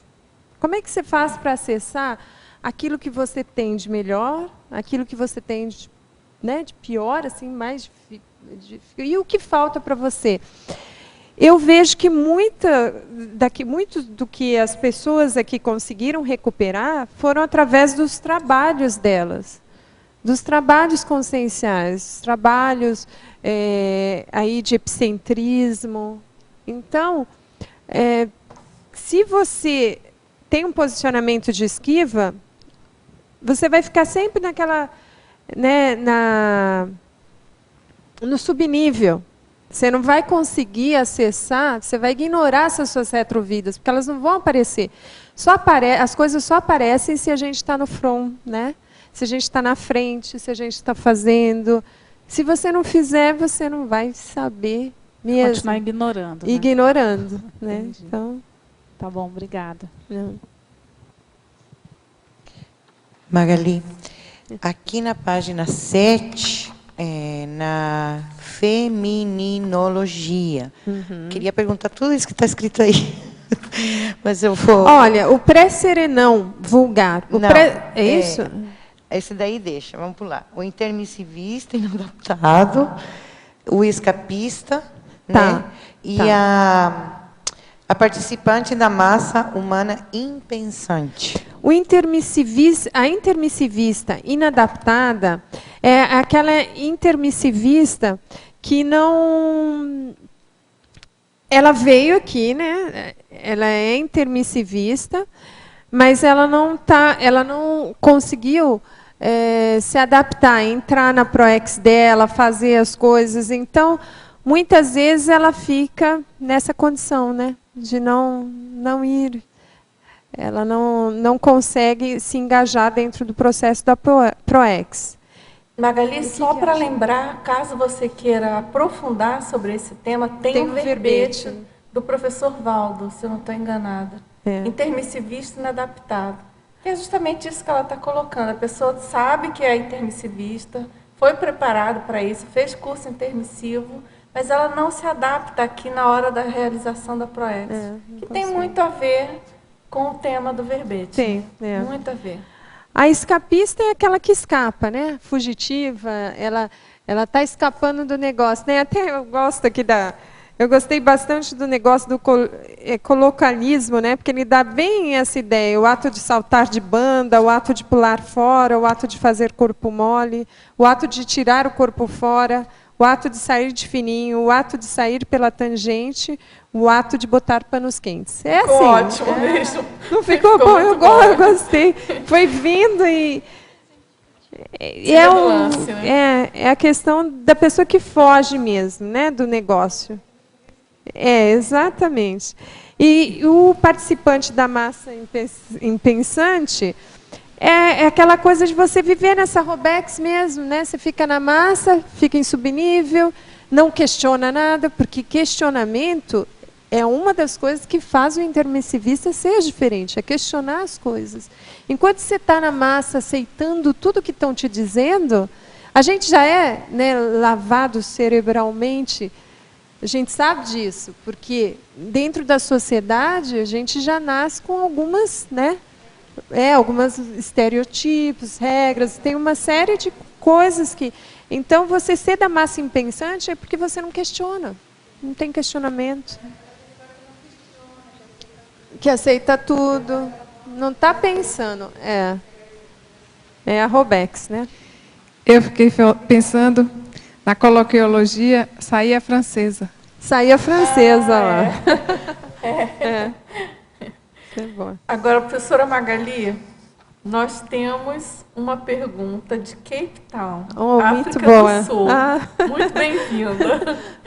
Então, ele pergunta, na página 7, primeira linha, na politicologia, a corruptocracia, você pode falar sobre os patopensênios ou os maus hábitos que predominam na corruptocracia? Então, na corruptocracia, o que eu vejo assim, o que a gente vê mais hoje, principalmente nesse momento de eleição, o que é? As pessoas, os políticos, né? Os políticos, eles não assumem nada, né? Eles são mestre em esquiva. Né? Em esquiva, politicagem, distorção, né? Mas eles fazem de uma forma até pensada, né? Maléfica. Eles têm uma estratégia, eles são estrategistas, né? Para fazer isso. E eles, dentro dessas justificativas, aquelas 4 ou 5 que a gente leu aqui, as explicações, né? Eles são bons de dar desculpa. É desculpa para tudo quanto é lado. Eles não admitem nada, né? Eles se esquivam de todas a situação. E o que acontece é o que a gente vê aí, né? Não muda nada, não tem evolução. Eles estão mantendo a política naquele nível mais baixo que possa ter, né? Mesmo a gente podendo ser diferente, eles estão mantendo. Eu acho que era isso que ele tinha perguntado. Ele pergunta sobre os patopensenes ou maus hábitos que predominam aí na corruptocracia. Então, os patopensenes é realmente um pensene da corrupção, né? Da própria pessoa. Ela não sei se pensou em alguma coisa, Dulce, eu acho que... Não, essa questão da corruptocracia, quer dizer, a gente tanto pode pensar na corruptocracia nossa, né? A gente está com esse governando o autogoverno, a nossa vida, né? Pela corruptocracia, quanto uma corruptocracia mesmo no sentido mais usado, né? De governo, de política e tal. Mas eu pensando bem... É impressionante, que eu acho que, no caso aí, eu acho que a esquiva maior desses patopensenes é a esquiva de lidar com a política como ela deve ser, né? É a esquiva de levar a sério o que é governar, o que é ser um político de uma nação. Então, eles têm, na minha opinião, eles têm esse posicionamento sério de esquiva, que é de não enfrentar a condição de político, de, sei lá, senador, deputado, qualquer que seja, né? Vereador. E aí a esquiva, ao não enfrentar o que deve ser enfrentado, né? Tomar atitudes antipáticas, cortar orçamento, fazer reforma política, reforma fiscal, nada disso é feito, tá certo? Nada disso é considerado, sempre esquivo. Não, vamos ver e tal. Em prol de proveito próprio, né, da reeleição, né? O governo no Brasil se tornou o governo da autorreeleição. Então, é o que é melhor para mim mesmo na próxima eleição e fica por aí. Apesar que eles são bem cara de paus, né? Eles não têm esse negócio. Totalmente. Mas a esquiva total em relação ao governo em si, né? O que deve ser feito. É verdade. Eu penso assim. E, na verdade, dá até para você ampliar um pouco mais, assim, porque o governante em si, ele, na verdade, é um reflexo do próprio governado, né? Então, ele está ali representando o geral. Né? Ele está representando a nossa maioria. E eu, dia a dia, cidadão, dia a dia, eu tenho esquiva, não participo do... Hoje não, hoje você, por exemplo, aqui no Brasil existe maior participação política, ou pelo menos um começo de tentar entender o que está acontecendo. Mas, no geral, evita-se discutir política porque eu sou partido A, eu sou partido B, eu não quero discutir com a pessoa porque eu não quero perder um amigo. Então, você já começa aí a deixar de atuar, por exemplo, politicamente que seja. Então, é um reflexo. Isso ocorre mesmo. E a gente estava até tendo uma discussão aqui outro dia no Círculo, em que as pessoas diziam que, mas eu não vou porque eu tenho dor de barriga quando eu estou lá no processo político. Né? Eu não vou porque, nossa, eu fico 2 dias depois deitada na cama. Então, a gente tem a esquiva em relação... A nossa própria esquiva em relação ao processo político, né? Que é um dos locais onde você vai ter maior conflito, porque você vai lidar com um dinheiro que não é de ninguém, é de todo mundo. Você vai lidar com o que vai dar resultado, o que eu vou fazer agora, que vai ter uma consciência social, uma consequência social para daqui a 10, 50 anos. Então, é difícil. O que você vai falar? Com certeza. E até o desassédio, né? Agora essa afirmativa, né? Em tese eu concordo com você, mas essa questão de que o governo representa os governados, há controvérsias, né? Eu, por exemplo, no momento atual do Estado brasileiro, há alguns anos eu não me sinto representada por ninguém. Agora, para a gente virar isso, eu concordo com você. Se não tiver uma participação ativa nossa, né, não dá. Eu falo mais no sentido a gente acaba ficando na esquiva, né, aí no posicionamento de esquiva. Essa é uma tendência, porque o negócio é tão difícil, tão complexo, e a cada nova notícia que você vê, a coisa é tão séria, é tão difícil, a gente observa o quanto que é difícil promover essas mudanças necessárias, né? Que acaba que desanima, né? Desanima. Mas não pode, né?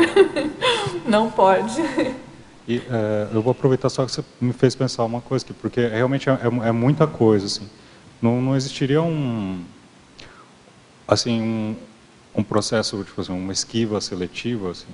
Porque tem coisas que realmente... Assim, a esquiva... é uma omissão superavitária, não é isso? De você se omitir de caso pensado. Porque cada um de nós vai ter prioridades diferentes, né? Então, você vai ter que se omitir, ou, né, de alguma forma. Então, assim, você fala, mas a esquiva seria mais... o posicionamento de esquiva seria mais relacionado a coisas que você tem que fazer e deixa de fazer, ou existiria uma forma de um posicionamento de esquiva que seria essa, né, omissão, similar a essa omissão, assim, não vou participar porque é perda de tempo no meu caso. Eu até coloquei aqui, a omissão, ela também é uma esquiva, né? Você está se omitindo, a não ser a deficitária que eu estou falando, né? Que é a omissão que... porque existem omissões necessárias, mas aquela omissão que não é necessária, ela também é uma esquiva. Esquiva. Omissão deficitária, né? É, omissão deficitária. Magali, aqui na fatologia, na terceira linha de baixo para cima, você fala sobre o medo do fracasso. Você poderia explicitar mais sobre isso? É interessante porque no processo de esquiva a pessoa ela quer evitar, né, a situação de desconforto dela, de alguma forma, né? E aquele processo do fracasso, ela quer evitar muitas vezes o fracasso. Quer ter esse processo, não, ser fracassado, né? Mas é interessante, eu até hoje falei, né, ali no Círculo Mental Somático, eu trouxe um caso. Aí eu fui analisar e eu fiz aqui uma listagem de 11 pessoas, né, e tem muito mais, que tiveram muito sucesso, mas primeiro, antes de chegar no sucesso, tiveram vários fracassos. Então, a crítica, né, a crítica ao leitor, né, aquele leitor que já entregou 10 vezes o livro para Editares e o livro volta. O autor, não o leitor. E o livro volta, com várias críticas, né? E o quanto que isso é importante para a pessoa e faz ela crescer, né? O quanto que a gente aprende com a crítica. Uma das coisas que eu vi aqui, até tem uma frase do Vicente Pio, né? O mal de quase todos nós é que preferimos ser arruinados pelo elogio a ser sabotados pela crítica, a ser salvos pela crítica, né? A gente prefere ter um processo, não passar por uma crítica que vai te ajudar, né? E ser elogiado por algo que não vai te acrescentar nada. Então, a importância disso. E uma das coisas que eu fui estudando foram esses personagens. Assim, eu vou falar rapidinho alguns aqui que eu acho que é bem interessante. Por exemplo, o Albert Einstein, ele foi classificado como mentalmente lento quando criança e foi recusado da admissão da Escola Politécnica de Zurique. O Isaac Newton nunca foi um bom aluno na escola, daí ele foi administrar a fazenda da família, mas ele era tão ruim na administração da fazenda que a maçã cair. O tio mandou ele, intercedeu e mandou ele para estudar, e esse foi o sucesso dele depois, né? Os Beatles, eles entraram na gravadora e a gravadora falou: nossa, vocês são muito ruins, isso aí não vai dar nada, mandou eles embora. O Elvis Presley, o cara mandou ele voltar para o caminhão, porque ele não ia fazer sucesso nenhum. Era muito ruim. O Charles Schultz, ele foi aquele do Snoopy, né? Ele tentou trabalhar na Disney, tentou em vários lugares, e ele não conseguiu. E ele sozinho depois fez o Snoopy, né? O próprio Walt Disney é interessante que falaram que ele foi despedido de cartunista no jornal, sendo acusado de falta de criatividade. E falaram mal do Mickey. Falaram que aquele rato ali... A orelha é muito grande. Ia espantar as mulheres e tudo mais. O Henry Ford disseram que a questão dele que Quem é que ia trocar os cavalos pelas máquinas que ele inventava, entendeu? E ele teve várias falências. E ele foi um empreendedor muito importante, mas ele teve várias falências. O Beethoven, ele foi considerado um fracasso como compositor pelo professor dele. O Steven Spielberg, ele foi rejeitado 3 vezes da Universidade de Teatro e Cinema, em televisão do sul da Califórnia. Né? O Winston Churchill, ele ganhou o Prêmio Nobel de Literatura, né? Mas ele reprovou na escola, tinha dificuldade com fala, várias coisas aqui, né, dele. O Stephen King, ele foi rejeitado por 30 editoras. Rejeitaram os livros dele. Daí ele resolveu, ele com a mulher, editar o livro e venderam 350 milhões de cópias. O Fred Astaire, para quem não conhece, foi aquele, né, famosíssimo dança.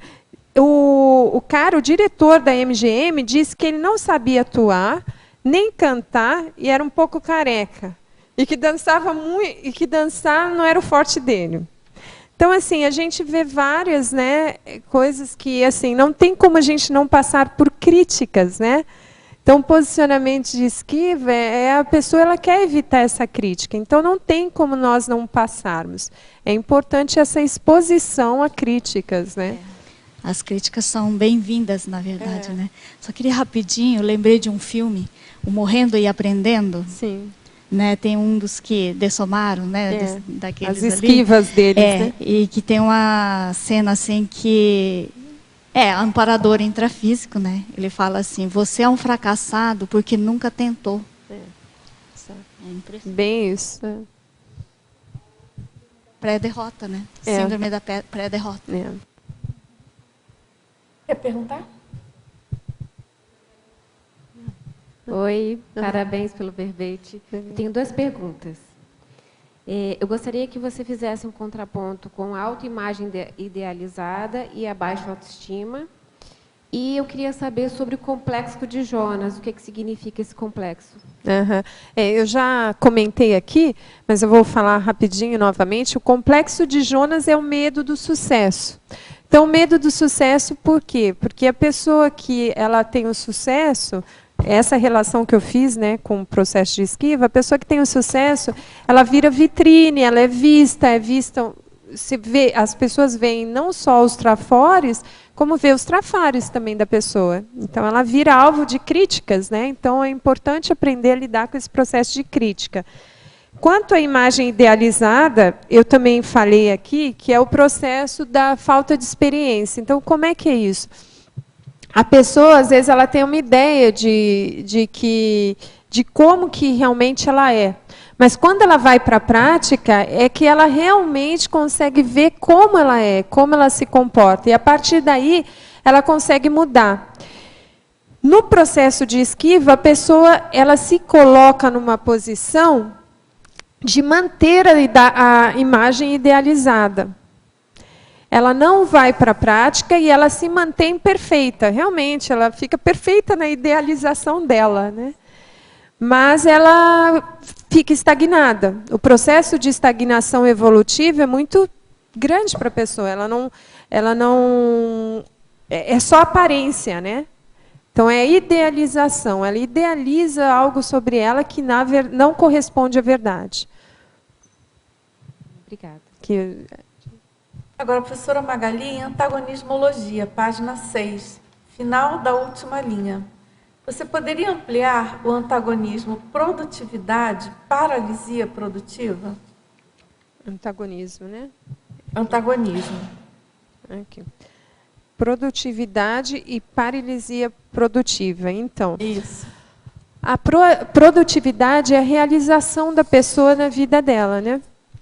E a paralisia produtiva é a questão da pessoa ela não produzir, né? Às vezes, desde pequeno, a pessoa começa a estudar, mas só vai porque os pais mandam, porque, na verdade, ela já tem um pensamento sobre ela, sobre as coisas, que ela não vai conseguir, e ela começa a evitar, e ela vai realmente ocorrendo essa paralisia com a pessoa da produtividade.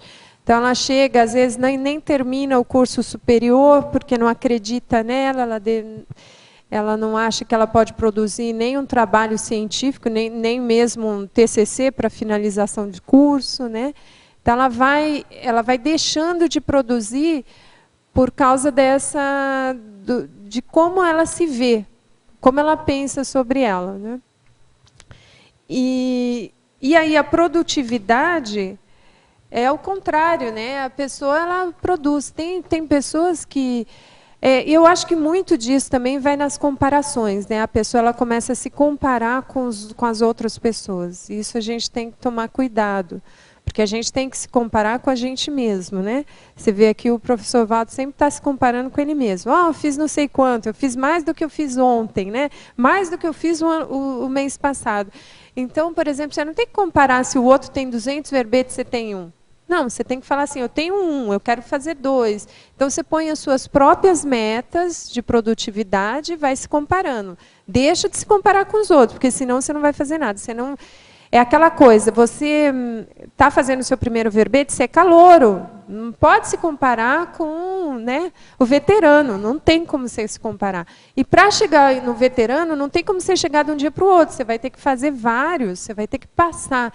Existe uma passagem que é assim, não existe fura-fila, né? Não existe fura-fila na evolução. Você tem que fazer, é você, e não dá para você passar para outra pessoa fazer ou querer furar a fila, né? E eu acho que às vezes o posicionamento de esquiva ele tem uma relação com essa monarquia, sabe? Querer um pouco as coisas do mais fácil, da questão mais fácil, né? Vou me esquivo daqui porque isso está muito difícil, aquilo está muito difícil, tudo é muito difícil para a pessoa. Essa questão de dependência. E aí tem a questão da herança do trono, né? Não precisa fazer muita coisa mesmo, porque já vai ter mesmo.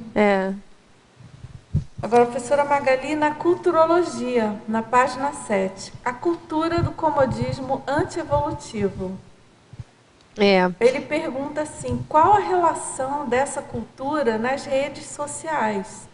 E aí ele fala, no meu ponto de vista, o contato virtual facilitou esse comportamento de esquiva e evitação, facilitando contatos líquidos e descartáveis, gerando crise de identidade antievolutiva nas consciências em geral. O que você acha? Sim, eu acho que, por exemplo, no caso dele que ele está colocando aí, é bem mais fácil para as pessoas que querem se esquivar, de ter relacionamentos, né? Pela internet, é muito mais fácil. Porque existe ali, né? É uma diferença. Você se libera mais falando as coisas pela internet, mas, ao mesmo tempo, você se isola do contato físico, né? De você estar por fora. E a pessoa com posicionamento de esquiva, realmente é muito mais fácil para ela estar na internet, falando, escrevendo, porque está mais anônimo, digamos, ela está mais protegida, se acha mais protegida, né? Enquanto que, se ela for fazer isso com as pessoas, né, tem a interação energética.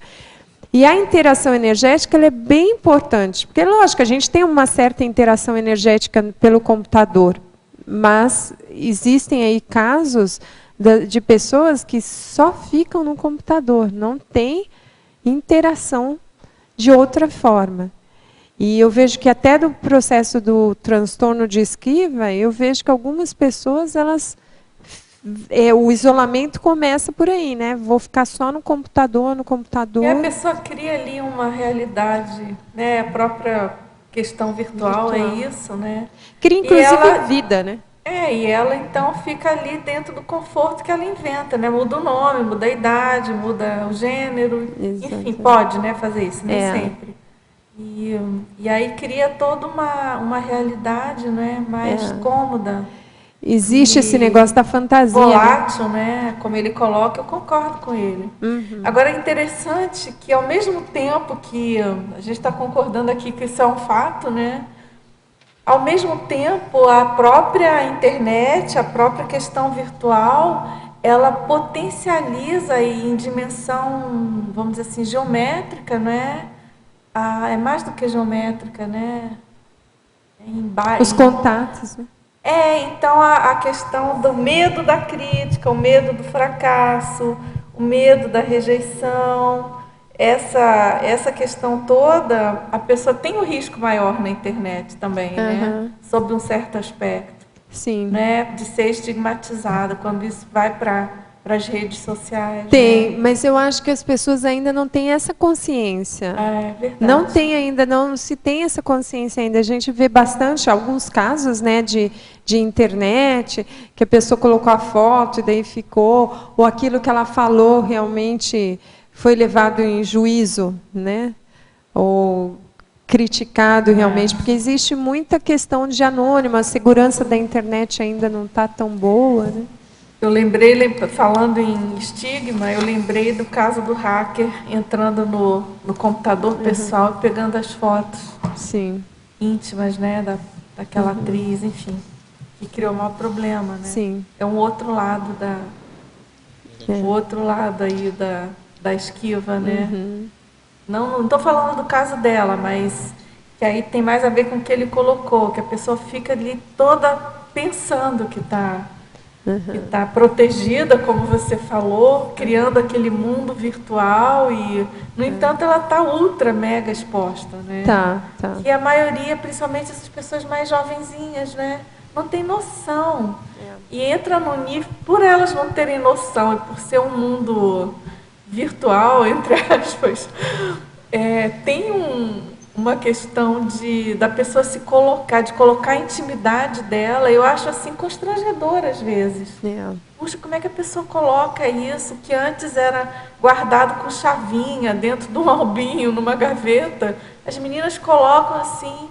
Então essa questão que você colocou é séria, né? E eu acho que essa questão que ele colocou é interessante, porque a pessoa se esconde, é um pseudo-escondimento. E é uma exposição diferente, né?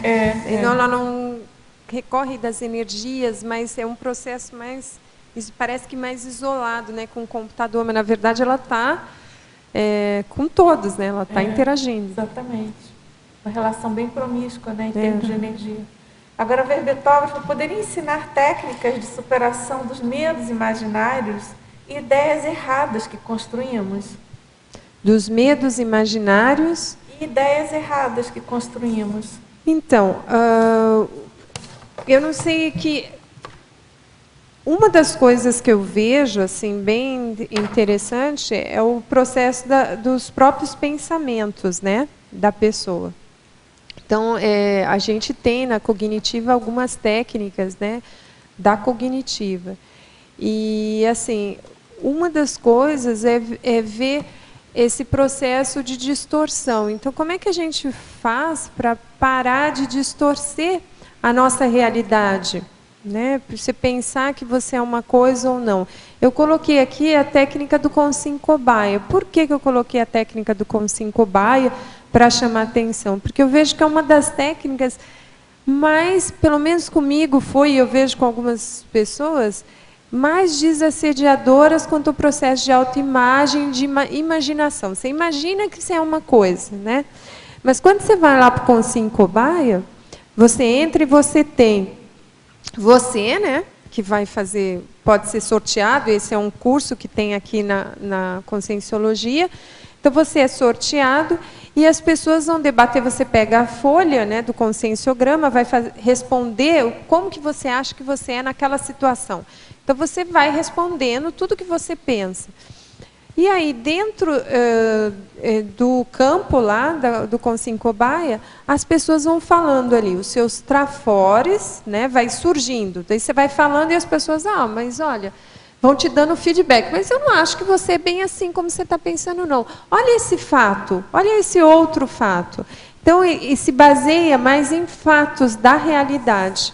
Então, dentro do Consciência Cobaia, você sai com uma lista de trafores, trafais e trafal, né? Trafares e trafais. E com isso, depois de vários Consciência Cobaias, você tem uma visão mais realista de você. Como é que você realmente age? Porque ele é em base a fatos da realidade. Não tem, acho que, outra técnica, né, senão você está experimentando as coisas e recebendo feedback, recebendo crítica. Por isso que a crítica é tão importante, né? Você tem que dar essa abertura, receber que o que o outro pensa de você, não só o que você pensa, mas o que o outro pensa. Agora, sendo uma situação externa, porque pode ser um medo em relação à própria pessoa, né? Medo intraconsciencial ou não. Pode ser um medo em relação a alguma outra situação, né? Externa, assim. O que ela falou mesmo? Não, ela não justificou, ela não explicitou. Ela falou medos imaginários, né? Medo de alguma situação ou de alguém, ou não sei, estou aqui.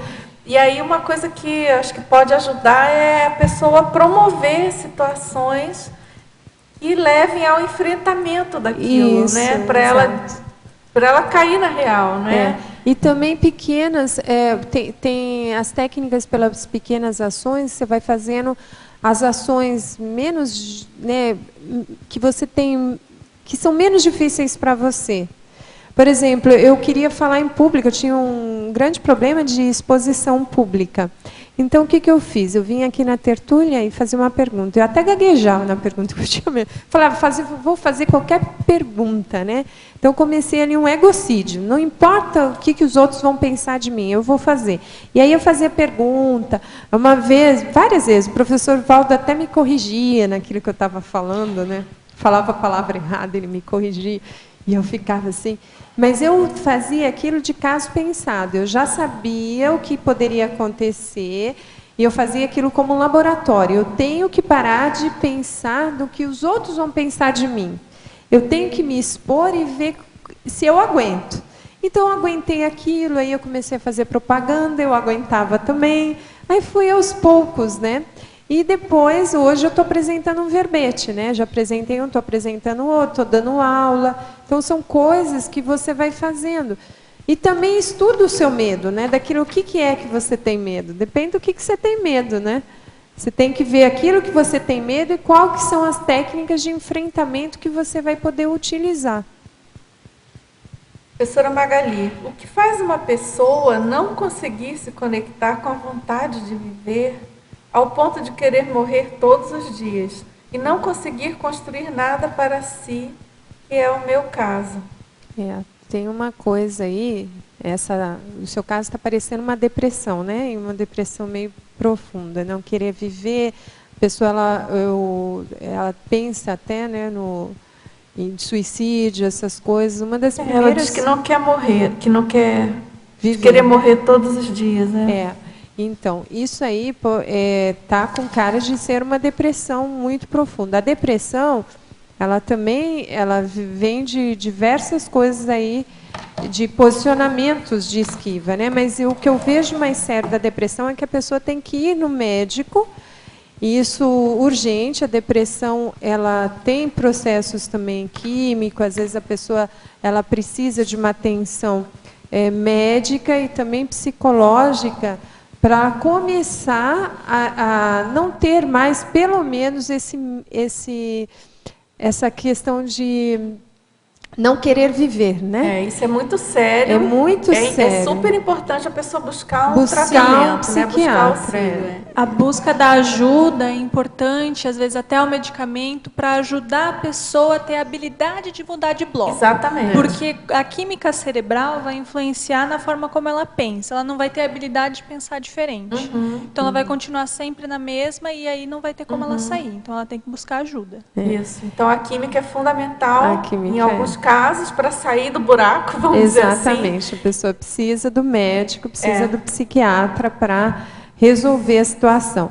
E a partir do momento em que a pessoa consegue, pelo menos, pensar um pouquinho mais, de estar um pouquinho melhor, aí a gente pode começar a ver o processo de Melin, né, que é a melancolia intrafísica. O que é a melancolia intrafísica? Ela é caracterizada por esse tipo de depressão, tristeza profunda. Por quê? A pessoa muitas vezes tem coisas para ela fazer na vida e às vezes ela não conseguiu ainda fazer, ela não está dentro daquelas coisas que ela tem para fazer. Então é importante, se a pessoa ela for no médico conseguir fazer o tratamento inicial, depois disso ela buscar aquilo que tem valor na vida para ela, né? O que realmente tem valor, porque no momento da depressão a pessoa ela não consegue ver interesse em nada. Isso é próprio da depressão. Nada tem valor, nada tem interesse. Então é bem importante aí a pessoa tá se tratando e vendo e depois tá buscando aí ir de encontro aos valores dela, né? Aquilo que realmente importa. Agora, professora Magali, quando a pessoa está sofrendo com o enfrentamento de determinado trafar, desmotivada, seria mais adequado postergar essa situação? Quando ela está sofrendo com trafar? A pessoa está sofrendo com o enfrentamento de determinado trafar, ela está desmotivada.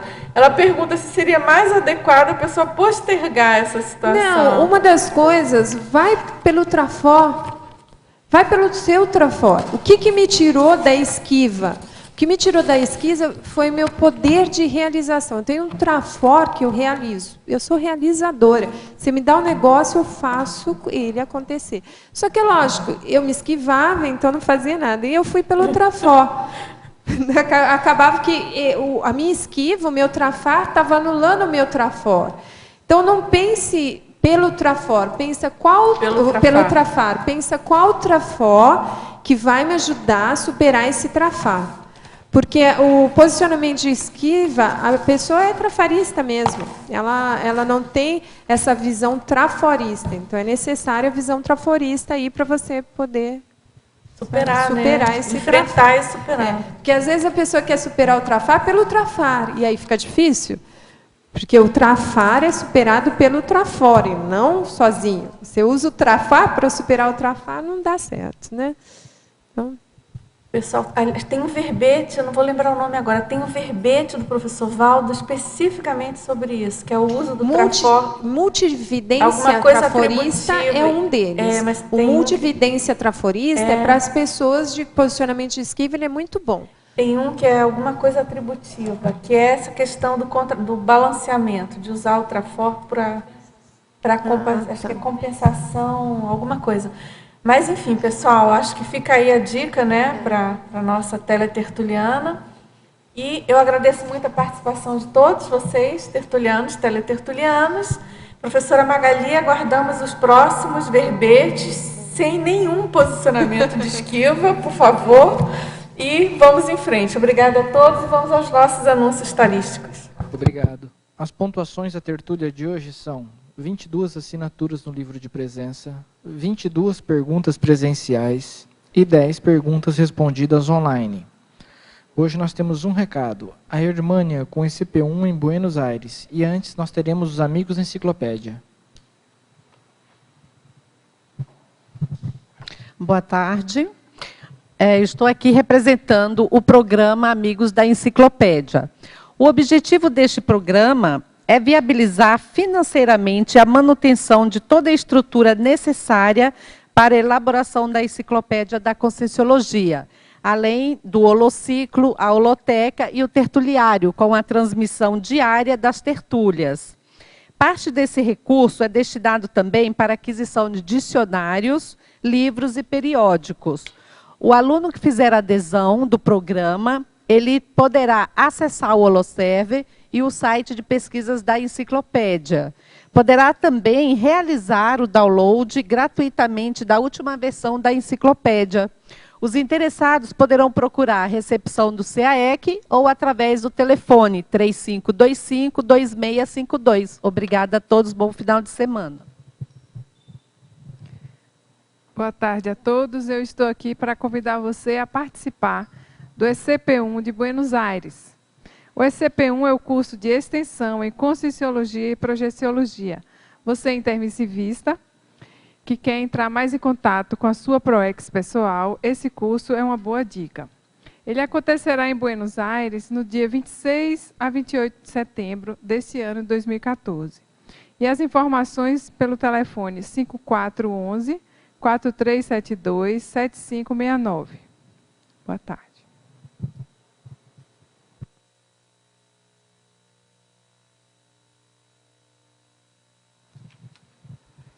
Para amanhã, teremos o verbete Exercício Mental Somático, especialidade Mental Somatologia, com a verbetógrafa Fernanda Cunha. Obrigado e boa tarde a todos.